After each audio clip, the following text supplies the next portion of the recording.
Good afternoon, everyone. I'm Barbara Ham Lee. We thank you for practicing social distancing and following other CDC guidelines as we all navigate our way through the coronavirus pandemic. Our new normal requires telework, homeschooling our K-12 students who will not return to school this year, managing finances in light of layoffs and closed businesses, and getting along with family in close quarters. On today's Another View, advice on maintaining healthy relationships, tips on activities for young children, and analysis of the stimulus package just passed by the Senate to shore up the economy. Stay tuned. Another View will be right back after this news from NPR.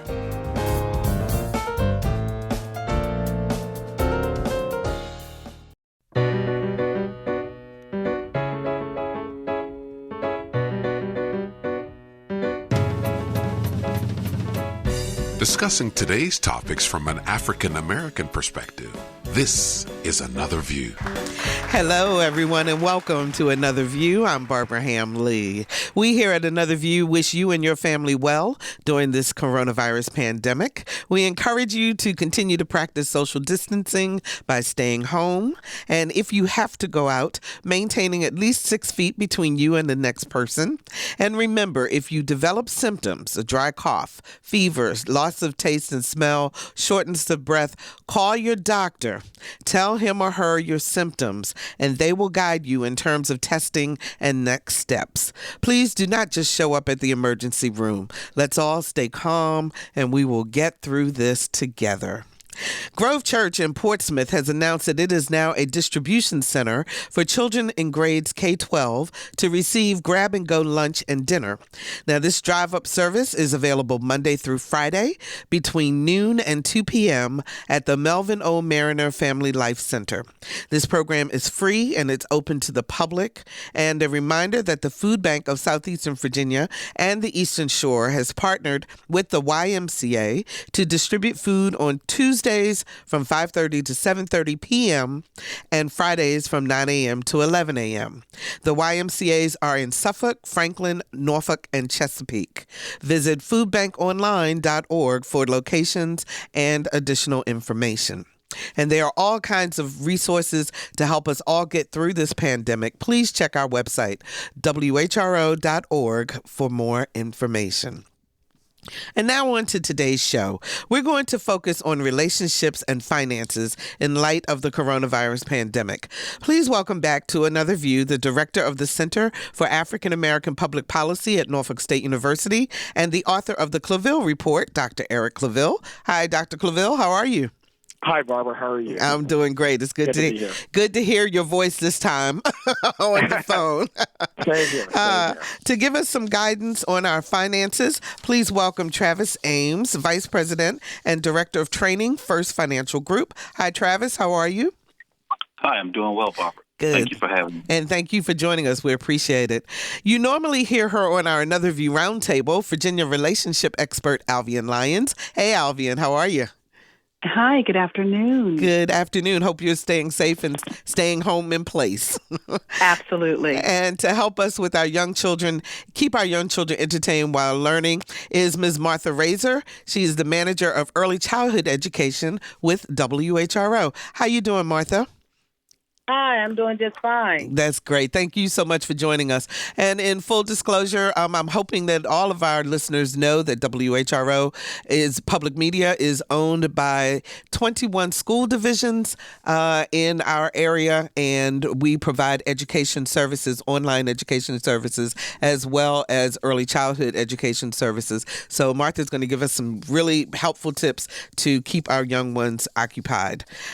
So Eric, I want to start with you. We're going to start with the financial side of this. So last night, the Senate voted to pass a $2 trillion, I can't even fathom that number in my head, but a $2 trillion stimulus bill for the economy. Can you break it down for us and what it means to the everyday person? Eric? Yes, Barbara, I'm sorry. Yes, this is truly unprecedented. The $2 trillion financial package, stimulus package, plus the $4 trillion that's pledged by the by the Federal Reserve in order to prop up the businesses in the market. So really total $6 trillion. But the $2 trillion stimulus package itself includes a $500 billion fund to help really help out what we call U.S. industries who have really come under, lost a lot of profits because of what has happened.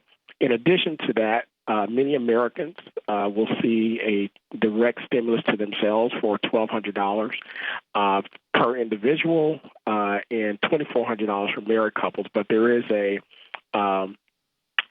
an income gauge that you have to meet. So basically, you can't earn more than $75,000. But then once that happens, it goes down for every $100 over that. It goes down by $5. Every child in the house is eligible for an additional $500.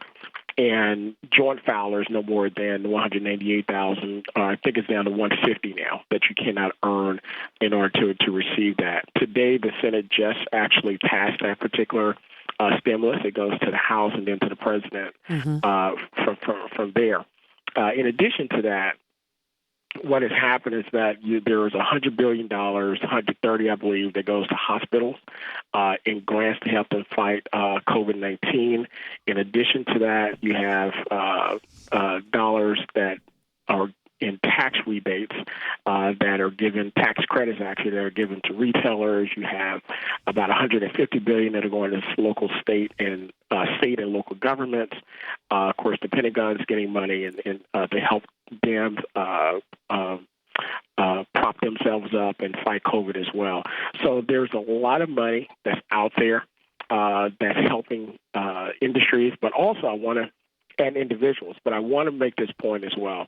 In order to protect the taxpayer, to ensure that corporations do not spend unwisely in buying their stocks back and so forth, there has been a inspector general that's been created in order to basically guard the $500 billion that's going to be given to U.S. industries and how they spend it. Okay. And then numbers came out today, 3.3 million people filed for unemployment claims. That is correct. So that's a spike in this particular month. That's going to actually spike again. So you're going to see that. So we can see between that number and maybe 5 to 6 million that are actually going to file for unemployment. Now, in addition to state unemployment benefits, individuals will include an additional $600 per week on top of whatever the state unemployment benefits you receive. That's to help to close the gap of 100% lost wages. That is monumental, especially for our workers in hospitality, people who are working in restaurants. Also, for the first time, this includes Uber and Lyft drivers. People who are working in what's called the gig economy. Now, the gauge to this is you have to file taxes to know what your income is. So this goes to individuals who are filing taxes and individuals who are paying taxes. But in addition to that, it also covers persons who are hairdressers, nail technicians, barbers, and the like. I also want to point out one other thing in the bill. $1.05 billion monies that are given to universities and education are for what we call HBCUs, PBIs, predominantly black institutions, and minority serving institutions. That's to help those institutions help them for the financial decline that they receive with students leaving campus, getting up to technology, and things of that nature. So Thurgood Marshall College Fund, UNCF, Congressional Black Caucus were really instrumental in helping to advocate for those additional funds to help HBCUs. Wow. So everybody's all excited about this money is coming, well, after the vote tomorrow, obviously, but they still have to work out exactly how they're going to get it to you and when. Is that right?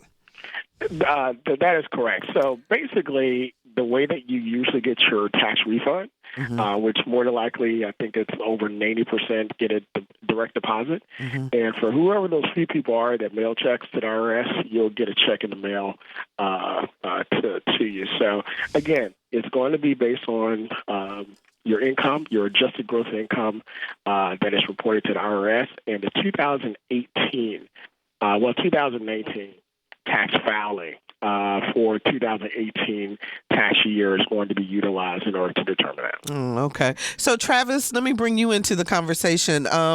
So you get this check, you get your $1,200 or more if you're a family. What do? Do you save it? Do you pay all your bills off? You know, sometimes people just got to think of this as a windfall, but there's some smart things we need to think about in terms of spending this money. That's correct. So in financial planning, we call this a life event. This is something that we try to help clients plan against. These are things that disrupt their financial lives and their plans. So this $1,200, if it is that amount on the high side, let's consider that it's not a windfall, number one. Okay. It should be money that they should hold on to. There is a rule in planning that says your first responsibility is to release cash flow wisely, okay? And so what do I mean by that? Instead of overspending, we probably would want to think differently about maybe overpaying debt or maybe the choices we make in our lifestyle, such as eating out or online shopping. We have to be considering maintaining our position. And so this money should be used, A, for food. It should be used for making sure that our basic necessities or bills can be paid. But more importantly, we should hold on to it because we can't peek around the corner to know what's coming. So these dollars are very critical. The average individual is probably $400 away from the next paycheck as a national average. So this $1,200, as you can see, might only extend them maybe 3 more months, right? So how we consider what we do is highly important. So in our world, financial planning is really math with life applied to it, and that's what we're asking people to do. So, let's talk about some very practical things in terms of budgeting and what we need to do. So if you are someone who's living, who doesn't have a healthy savings, for example, and you really are depending on your check and all of a sudden you don't have money coming in, or you're only going to have so many checks left before it will all be gone. What should you pay first? What should you pay next? And if we save the rest of it, is that it sounds a little counterintuitive in terms of helping to stimulate the economy to get things going again. Sure. I totally agree. So Barbara, there are 4 steps in planning, 4 priorities in planning. The first is reducing risk, and that's reducing the ability for you to go out and earn an income. The second one is to save as much money as you possibly can. The third is to have as much liquidity, access to capital for times like this in life events. And the fourth is debt reduction. But we have been taught, or we typically practice this in reverse. Our first responsibility or emotional response is to pay off the debt as much as we can, which allows us to have less in times like these, which means we have saved less. And now when the impact of maybe losing our job or not being able to produce cash flow, it puts us in a bind. So the first thing we should do is maybe look at where we're overspending. Bring those dollars back first and let those dollars typically sit. Typically, people pay extra on credit cards or things like that, hoping to try to reduce the debt, but only to use it again because it's their only available source of cash flow. So what I would tell people to do is to pay the minimums, okay, which means you pay yourself first, regard yourself first. And in terms of how it stimulates the economy, that's actually not your responsibility at this time. The responsibility you have is to your own personal economy. That's making sure your family can live, making sure your family has food and shelter. That is the first step. Now, we have been taught differently, but you have to think independently for your family. So your creditors, you might want to communicate with them. Let them know that maybe you may not be paying as much, or maybe let them know if your job situation has been suspended that you're going to need some grace. There are things that you can do, but communicate first, okay? And then look at how you are wisely expending cash flow. So, are there some things that we should do to prepare for talking to a creditor? Because I know the inclination is to run the other direction and not deal with them at all. But are there some things we need to think about before we pick up the phone to make that call? And I would assume the first thing is to stop being afraid and pick up the phone and make the call. You're exactly right. Communication is the best way to position yourself. So what do I mean by that? If I call my creditor or I call my landlord and explain to them where they are, as you heard the governor say, there isn't any provisions for that right now. That's probably not the most important thing. But it is your responsibility to communicate. When you do that, things get notated, right? It's in your record that you are making an effort, right, to not avoid paying. And that goes a long way with your creditors. It actually keeps you in good standing because those notations give you a history. It gives them a history around you as a consumer and as someone who has open lines of credit, and it speaks to your character. So you want to communicate. You don't want to not communicate and have somebody assume that you're just dodging the bullet. Got you. All right, Travis, you stand by because I'm sure we're going to have lots of questions for you. 440-2665 or 1-800-940-2240 are the numbers to call to join our conversation. We're talking the first half about our finances through the coronavirus pandemic, and then the second half of the show, we're going to talk about relationships. So please call us at 440-2665 or 1-800-940-2240. So we know that there are tons of people who have been laid off or have actually lost their jobs in light of this coronavirus. I want to bring into our conversation Sean Avery. He is president and CEO of Hampton Roads Workforce Council. Sean, how you doing? I'm doing well today. How are you doing? I'm doing great. So I know that Hampton Roads Workforce Council, formerly Opportunity Inc., you guys are all about jobs and helping people find jobs. So what is your advice for folks who may have been laid off or are so uncertain in terms of their employment right now? Well, get connected to our system. What we've been encouraging everybody to do is to reach out to the Virginia Employment Commission, either through online, which we are encouraging to do it online, or through the phone numbers that you can find on our website. Because we need people, if they've lost their job, we want them to get registered for unemployment because there's a number of services that come with being registered in that system, such as job search and us knowing that you've lost your job and we can potentially connect you with new opportunities if needed. Sean, so is your system working? I mean, I was reading about these 3.3 million people who just filed for unemployment insurance last week, and it caused an overload on the system. Are things kind of back to normal? No, unfortunately not. Unfortunately, we have to follow the governor's mandate, and so our Virginia Career Work Centers are actually closed to the public, but we have staff that are still working there, answering the phone calls of individuals that call in. And the Virginia Employment Commission, who's our key partner in this effort, they have all their staff working. They've increased the capacity of their servers. They've increased their call center activities, and so while you can't come into the centers at this point in time, there are still people that are working to help individuals out. And so if you call in and you have to wait a little while, just be patient. Is that what you're saying? Yeah, and that's why we're really encouraging people to go online and do it online if you can, because that's self-paced and there's not as much wait online. But yes, the phone systems are being taxed right now, but they're if you can wait it out. If not, go online and take care of it. Okay. Do you have a website for us? Yeah, I do. It's Virginia Career Works Hampton Roads, so it's vcwhamptonroads.org. And so you'll find our COVID page there, and you can get connected to all those services. So that's VCW Hampton Roads. Hampton Roads, spelled out. Yeah, exactly. Hampton Roads, spelled out. That's right. .org. Okay, just so that we have that there. And is Steve in there with you? He sure and is. He's close by? Okay. Hold on one second. Pass it over? Yep. Steve Cook is the Vice President of Workforce for Hampton Roads Workforce Council. Steve, you deal on the business side. What are business owners telling you? And how are they feeling about the stimulus package that they hope will come through? Well, I think they're really looking forward and hoping that that'll meet their needs to assist their employees and their business. So right now we've had a few calls from businesses. We expect to be getting a lot more as the next week comes through.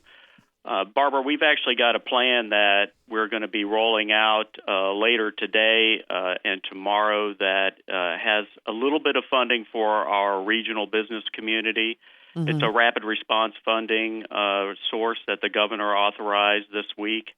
And our region, we have about $289,000 that we're going to be giving out. You have to go through an application program, and that'll be on the website that Sean just mentioned.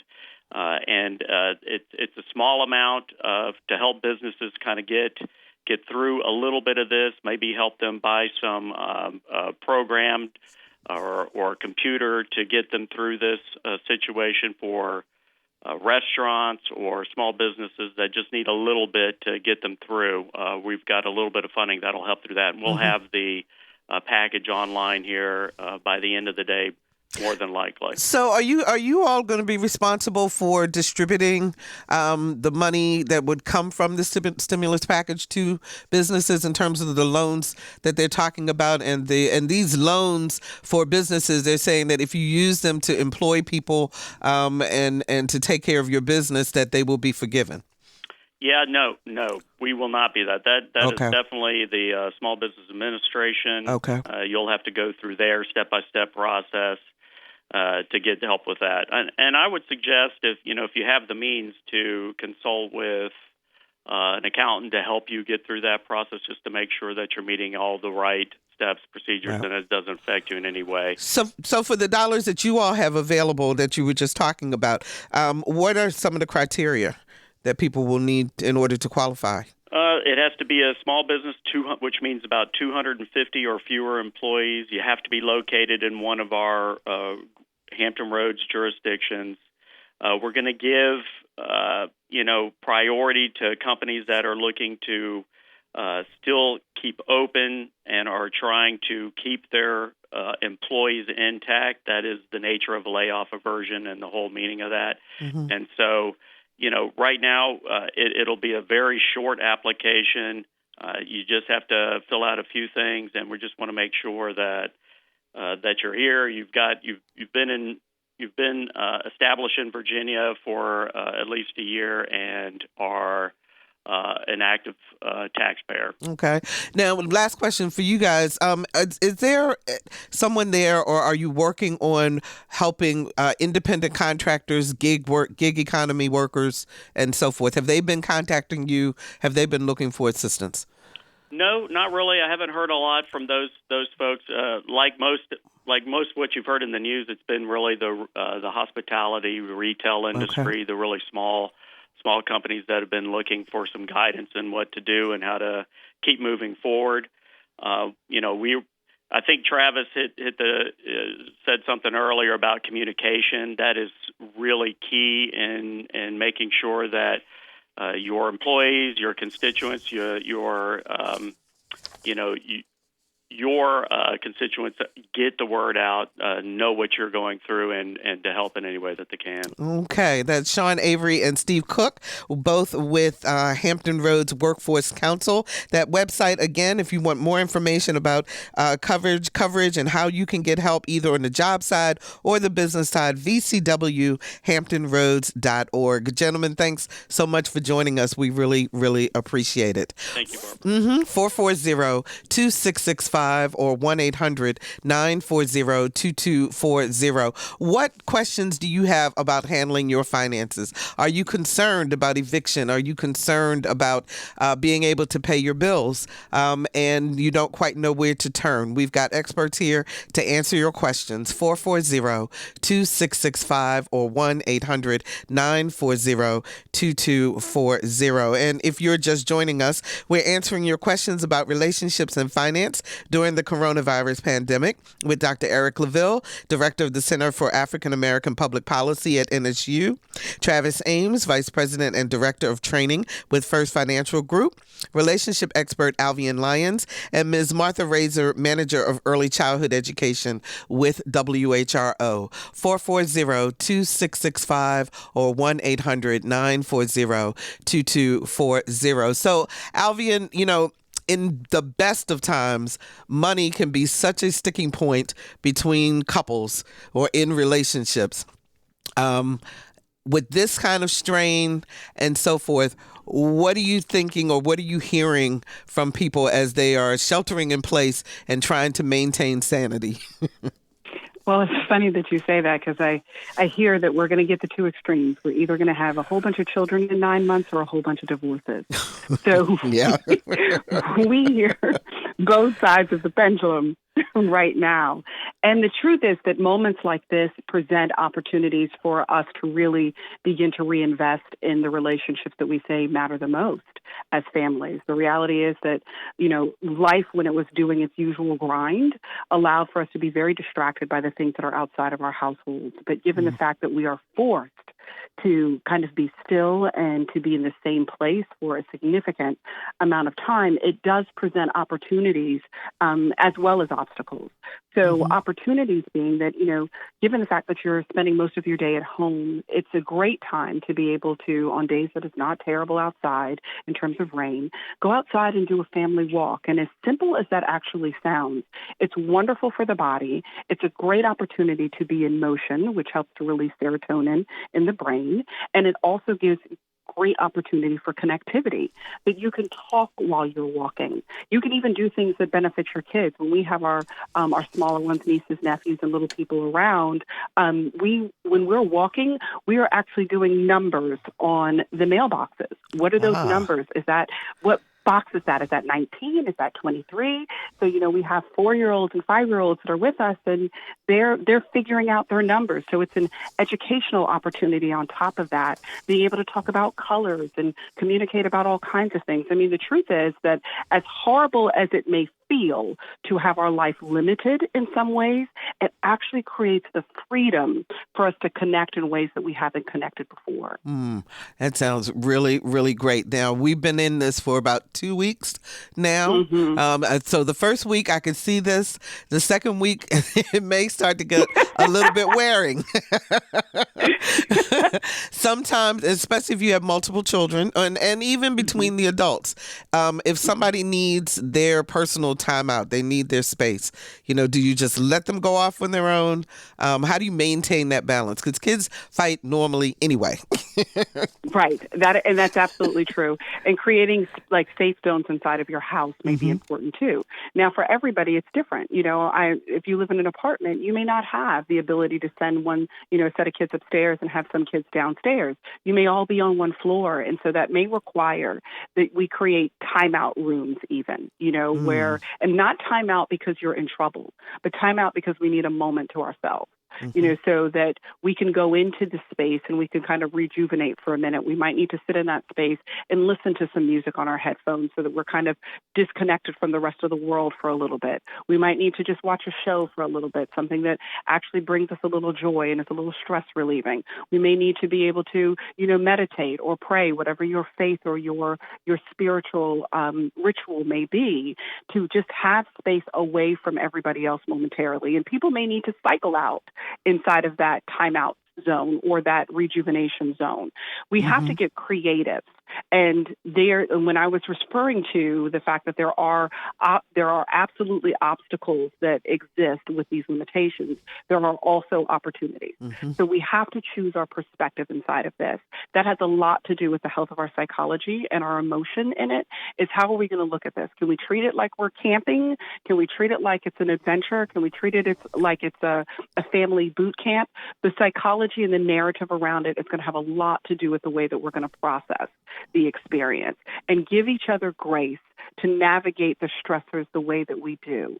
We're not all going to respond the same way. Extroverts are having a tough time right now because they can't be out there with people all the time, and huggers are having a tough time. And so Yes. it's not. And I am a hugger, so I mean, I need too. duct tape to keep my hands to myself.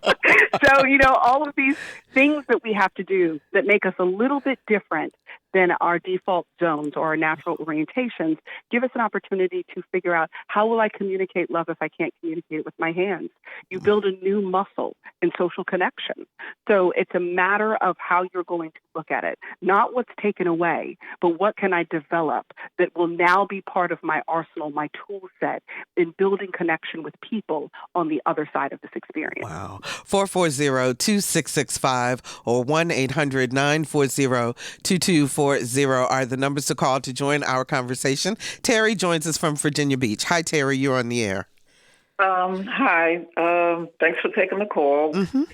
Enjoying what you're saying for now. But I had a question about those that are on Social Security or pensions. Will they get any money?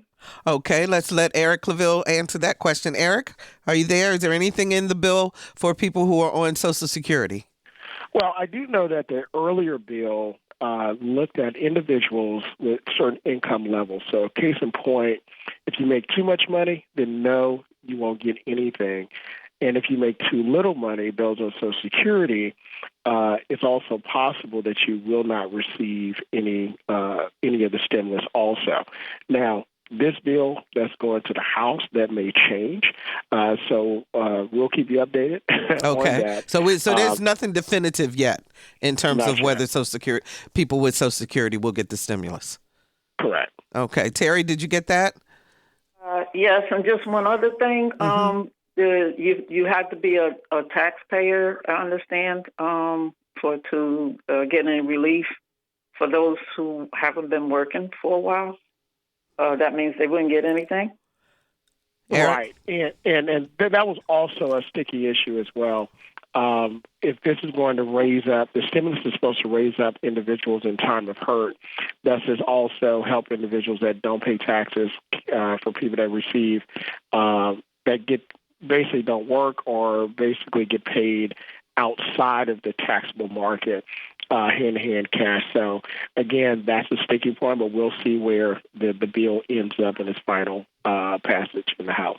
Okay. Thanks so much for the call, Terry. We appreciate it. 440-2665 or 1-800-940-2240. How are you handling being at home and working with keeping your kids at home while you're trying to work and also entertain them and educate them and all of that? Give us some idea of what's going on in your household. 440-2665 or 1-800-940-2240. Tina joins us from Norfolk. Hi, Tina. You're on the air. Hi there. Hi. I had just tuned in when I heard one of your guests saying that he hadn't heard from any gig workers, so I figured I'd chime in. Great. I'm a gig worker. I'm a musician, and I do a lot of work in assisted living facilities and things like that. And, of course, everything's been canceled. And I was just wondering, are there any resources for gig workers to get some money during this time? Thank you. Thank you. Travis, do you have any idea? And also Eric. No, I don't about the gig workers. I think this is more about stimulus and how that would impact them in terms of how do they now go out and receive compensation.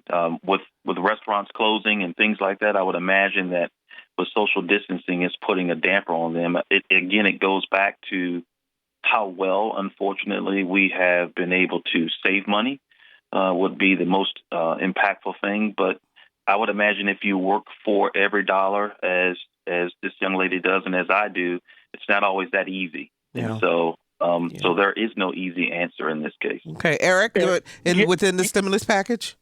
Yeah, so again, if you are a gig worker, and again, you have to report this money to individuals, you will receive that extra $600 on top of taxable income. So that's the difference. That gig workers can now apply for unemployment. Yes. Well, if the bill passes, the gig workers will be able to apply for unemployment. And also, Barbara, I want to update the last caller. I want to update my information. I just went to the AARP, their legislative site, and they stated that they did successfully fight to guarantee low-income Social Security recipients receive a full $1,200 check stimulus, not the $600 originally proposed. So those individuals that are collecting Social Security benefits, those individuals who are unemployed or unable to work, which are SSBI or SSI recipients as well. Ah, okay. That's great. Tina, thanks so much for the call. We appreciate it. So, Alvian, when, I was talking with the president and CEO of the YWCA of Southampton Roads, and I was asking her if there has been an increase in the number of domestic violence calls. And her response to me was not yet. And they believe it's because people who are in abusive relationships have a really difficult time reaching out because the abuser is right there. Should we as individuals, especially if we know of someone who's in that type of a situation, be reaching out to them, keeping in touch with them? How do we help without making the situation worse? That's a wonderful question. And the answer is yes. This being so-called trapped at home, which is what it would feel like, of course, if you're in a domestic violence situation, does present new challenges. It is a very tenuous situation to be able to navigate.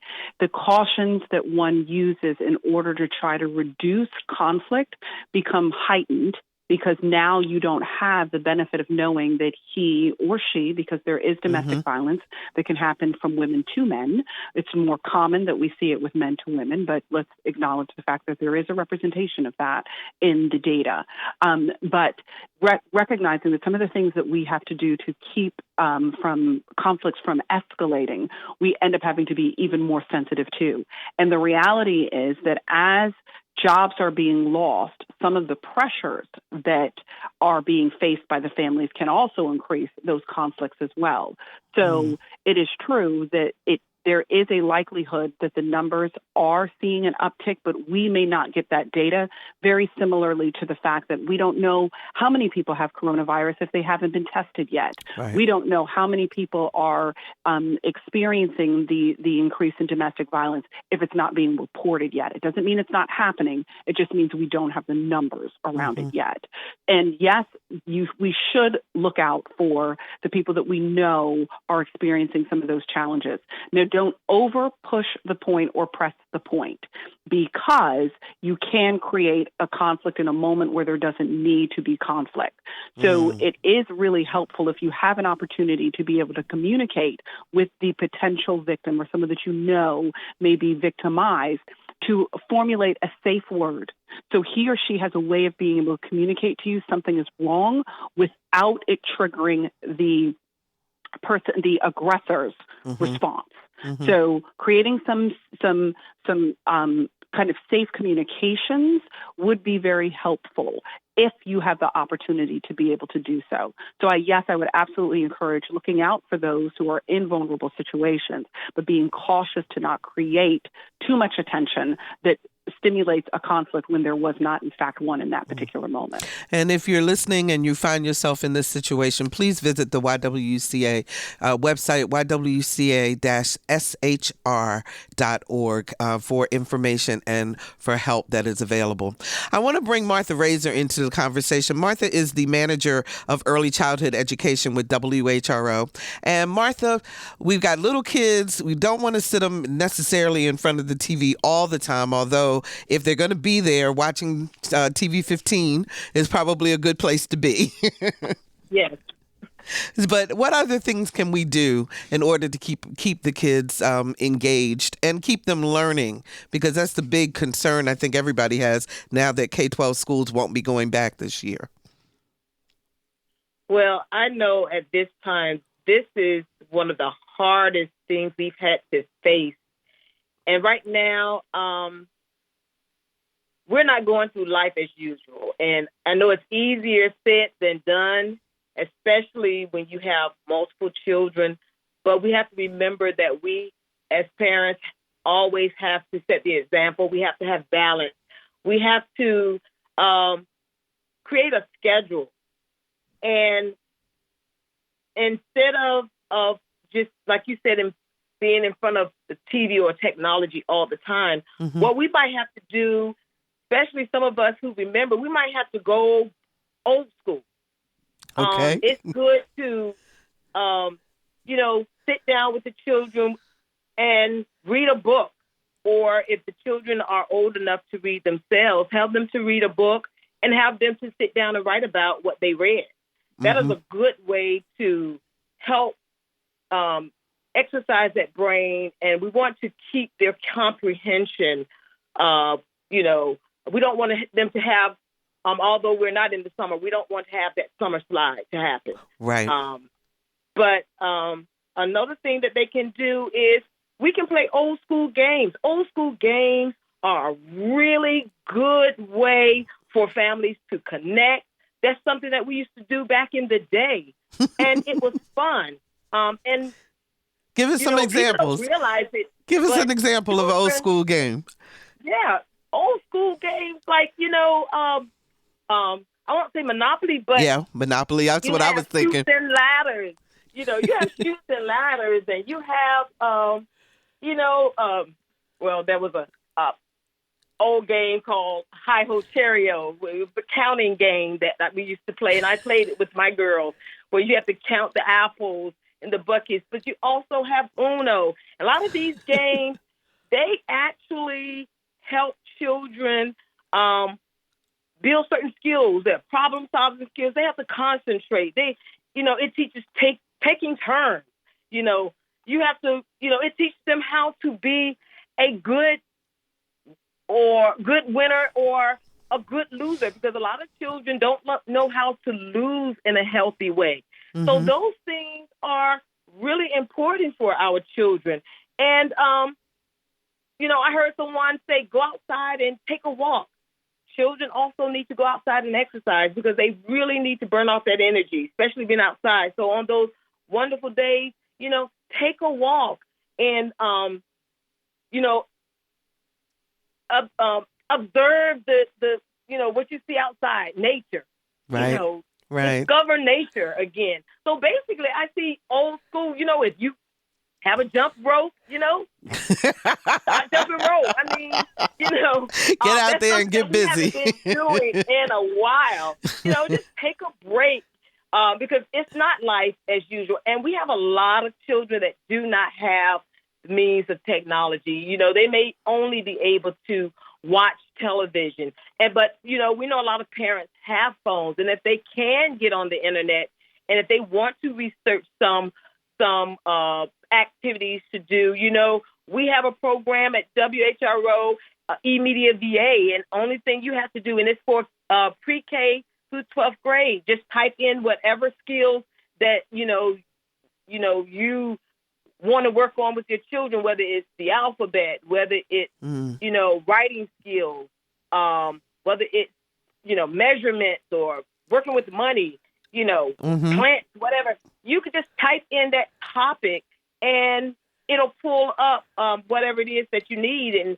And also, of course, PBSkids.org is always really good resource. Good place to go. So, just so that you know, audience, also next week we are going to devote the entire hour to educating our children and keeping the gap, the achievement gap, particularly for African American students, from widening during this time that all of our kids are out of school. So we will be talking more about the services Martha just mentioned. But if you go to WHRO.org, there's a plethora of resources there under education to help you to get through this. Hang on, Marsha. We got a lot of calls, so let's take a few and maybe you can help out with some of the answers. Ray joins us from Virginia Beach. Hi, Ray. You're on the air. Hello. Hi. How are you doing? Well, I'm doing great. How are you? I'm holding on by a thread, but we're going to make it through this. Absolutely. What's your question? Okay. Well, I'm going to condense this. I'm in a situation where my previous landlord had his property foreclosed, and I've been there for like 8 years now. So the new owner just came to me, upped the rent, Now the rent is from $1,000 to $1,400 a month for the same property with the same issues. Here's my situation. I can't pay the rent going forward, even though I was able to do it last month. I'm a gig worker, so I work for Walmart delivery. I do DoorDash. I do Instacart. People are just not. I am thankful about them still giving me orders, but they're not tipping as much as what they were before. At least that's what I'm finding that to be. And I'm a very customer-oriented person, but the tips that I was getting before aren't there. I may just be saying that for myself, but I know I took a drastic hit even doing all these gigs. What am I going to be able to do going forward as far as my landlord evicting me, if that's what's going to happen? Okay, that's my question. Let's get Travis. What suggestions do you have? Well, you have an agreement that you sign with that landlord. This is really a legal issue because you also have rights as a tenant that you may be able to exercise. So the first thing I would ask you to do is to review your landlord, the agreement that you made with your landlord, and then you may need to consult some legal advice around what your rights are as a tenant so that you're aware of what that means and then how you can navigate. And again, communication with your landlord that you do know your rights and you're aware of those rights will also empower you to be able to have an intelligent conversation with him. Unfortunately, it doesn't do anything for the lack of cash flow, but that line of communication, knowing what your rights are, understanding what that agreement is, will at least put you in a position to where you're competent enough to have that communication that you need to have. I hope that helps you, Ray. Thank you so very much for the call. Tom joins us from Portsmouth. Hi, Tom. You're on the air. Hi. Hi. I was just thinking, as you were talking about what to do with the kids, you could do something that they don't do in school anymore. While you're washing dishes, have them read out loud to you. Oh, absolutely. That's a great idea. That's a great idea. Now, this is my question. The government's going to give me, say, I don't know, we'll pick a number, $3,000. Okay. Am I going to pay taxes on that? Well, let's find out. Eric, does he have to pay taxes on it? It may be taxable income. So again, we'll take a look at the final bill, but that'll be tacked onto whatever your adjusted gross income would be if you do end up paying taxes on that particular money. I don't remember if the $600 were taxed under the Bush administration in 2001 when he sent out stimulus checks. I think it was, but again, we'll find that out. And Barbara, if I could comment on the last caller about the renting situation. There has been a national moratorium placed on foreclosures and evictions for 60 days on single-family homes that have loans through the FHA, Federal Housing Administration. Also, that applies to about 8 million units, according to HUD. However, 43 million households rented in 2019, and roughly half of those renters from their home were from individual investors. Other half rented from businesses or multi-unit properties. So the ones that are rented from businesses will not receive any protections according to HUD's proposal. However, under the national emergency declaration by the federal government, they may be able to receive, all renters may be able to receive protection from being evicted because in this situation, Barbara, as the gentleman stated, he's a gig worker. He is the highest individual that on the scale of being affected by this that can end up being homeless, that can end up making the pandemic worse because now he's on the street, now he's susceptible to all of the different surroundings. So I just wanted to point that out, that there is protection out there for individuals. There is assistance, but this is not a multi-fix situation to fix all problems. There's going to be major issues moving forward to restart the economy as well. Okay, thanks so much. I'm going to see if I can get one more call in there, and that's Russell from Carrollton. Hi, Russell, you're on the air. Yes, ma'am. I have two questions. But we got time for one. Okay, the first one is if you're self-employed and it's only you, can you claim unemployment? Okay. Eric, do you have an answer for that? Sure. So those individuals who are self-employed, those individuals were thought to be put into that particular protected class. So you're considered a small business owner. You can apply for relief under that under a loan, like barbers and also hairdressers. But you also could apply for unemployment based upon your state's guidelines. If you can apply, and you'll receive an additional $600 on top of that. Okay. Thanks so much for the call, Russell. So, Eric, since I have you still going, we got about 4 minutes left. I'm going to do a quick round robin. Give us a piece of advice or something you want people to remember as we continue through this process. Well, just remember that this is unprecedented. This is a once-in-a-100-year event, and we all should be mindful that what we're going through is not going to last, but make sure you not just plan for short-term, but also for your long-term. And as it relates to many Americans that have student loans, the U.S. Department of Education also put a 0% interest on all federal student loans. There's also a 60-month forbearance that you can apply for through the U.S. Department of Education and also through the private lender of Navient. So there's opportunity out there for the next 60 days to really help you understand where you are, understand where you need to go, and then move forward. Thank you, Dr. Eric LaVille, Director of the Center for African American Public Policy at Norfolk State University. Travis, quick idea for people. Well, I don't see things going back to where they were in terms of finances. I guess my last thought is make sure you regard yourself in terms of saving. It's your responsibility. As best as we can, keep as much money for yourself. Pay everything that you can pay on time, but do not pay extra because we just don't know what's coming around the corner. That's just a prudent thing to do. Save more, you have more. Make smarter decisions with what you have, and it will last. Okay, Travis Ames, who is Vice President and Director of Training, First Financial Group. Travis, thank you so much. Martha, give us a last thought. I want to just say, stay connected with your child's teacher in the school. No. And try to, go on the website if you can to see what they are asking for you to do. And read. I can't stress it enough. To encourage our children to read, and not only read, but read out loud and write about what you read. Okay, that's Martha Razor, Manager of Early Childhood Education with WHRO. Alvian, you get the final word.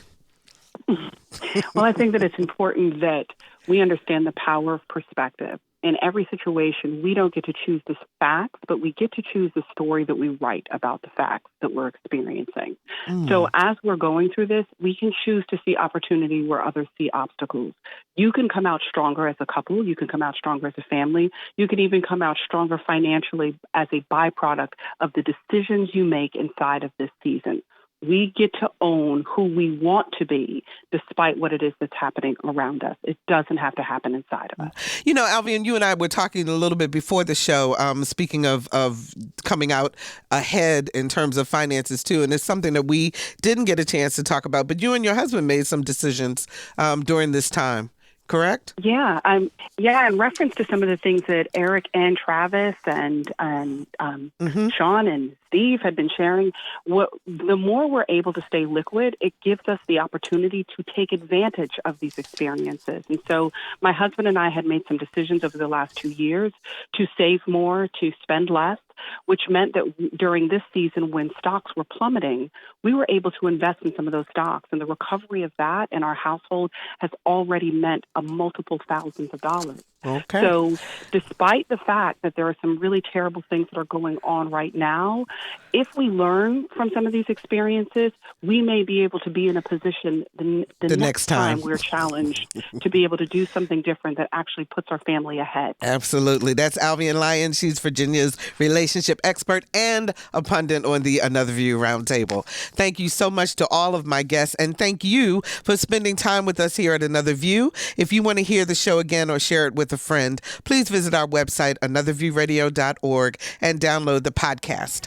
And while you're there, sign up for our eView newsletter. It's a once-a-week reminder of upcoming shows. Please continue to shelter in place as much as possible, practice social distancing, wash your hands frequently, call your doctor if you develop symptoms of COVID-19, and take care of yourselves.